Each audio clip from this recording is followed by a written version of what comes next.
So hello everyone, 11:33 p.m. today. So we just finished onsen early kanina. So yeah, like 45 minutes. So news, talo. Talo tayo sa init, sobrang init. Sobrang init pala niya. Then umaabot siya ng ano eh. Pero feel ko siguro nasa 60 to 70 degrees yung init ng water. And so scalding hot talaga feel ko. Yung parang pag sinabi sa'yo, iiyak ka ganun.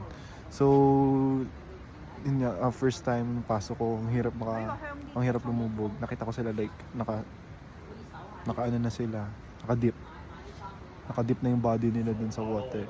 Pero ako hindi ko kaya. Kahit nung tirinay ko, buhos ko sa katawan ko, sabi ko, shit, parang ganito yung so fast na sinaserve. So, ang hirap. Sobrang init niya. Pero eventually, little by little, sa katawan mo na. Tapos after that, paa lang, legs lang. Tapos after ng legs, hanggang tuhod. Next hanggang waist. After that, hanggang heart. Tapos yung fingers, wag i-dip sa water kasi sobrang nipis ng skin sa fingers. And yun yung pinakamasakit pag nilubog mo yung katawan mo, huwag babasain yung mata, huwag yung muka. So yun. So okay naman experience.